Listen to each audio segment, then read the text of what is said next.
Itong viral na matarik na rampa na pang-wheelchair daw sa bahagi ng EDSA busway sa PhilAm, Quezon City. Ayon sa Department of Transportation o DOTR, hindi nasunod yung tamang sukat ng rampa. Alamin natin yan sa pampagising na balita ni Gerard de la Peña.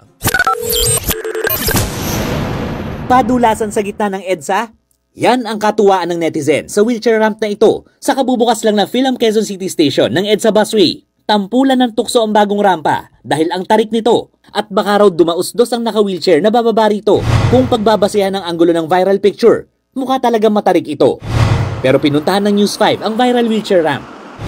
Ang ramp na ito ay ginawa para sa mga PWD na papunta o manggagaling doon sa platform kung saan sumasakay o bumababa ng bus. Pero napansin namin na hindi man ito kasing tarik katulad nung nandun sa litrato sa social media, pero mahirap itong lakaran, paakyat man o pababa, at lalong mas mahirap ito para dun sa mga naka-wheelchair o nakasaklay.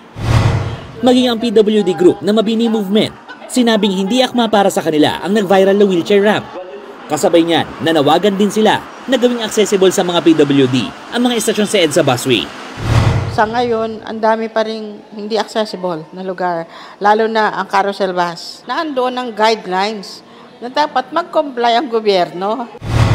Ang Department of Transportation nakatuwang ng MMDA sa pagpapagawa ng footbridge. Aminadong medyo matarik ang ginawang rampa. Kung pagbabasehan daw sa National Building Code, dapat sa bawat isang pulgadang angat ay may 12 inches na haba ang rampa. Hindi raw ito nasunod sa PhilAm QC Station. Nasita na raw ito ng DOTR 1 linggo bago ang inaugurasyon ng footbridge.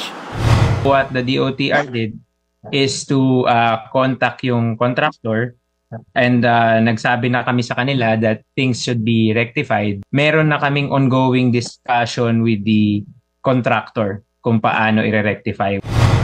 Habang hindi pa naaayos, maglalagay muna ang mga otoridad ng rubber mat para hindi madulas sa rampa. Sa 5 bagong gawang footbridge sa EDSA busway, sa PhilAm QC Station lang daw may nakitang problema. Umaasa naman ang grupo ng PWD na magiging accessible sa kanila ang lahat ng pampublikong transportasyon. Nagbabalita mula sa Frontline, Gerard de la Peña, News 5.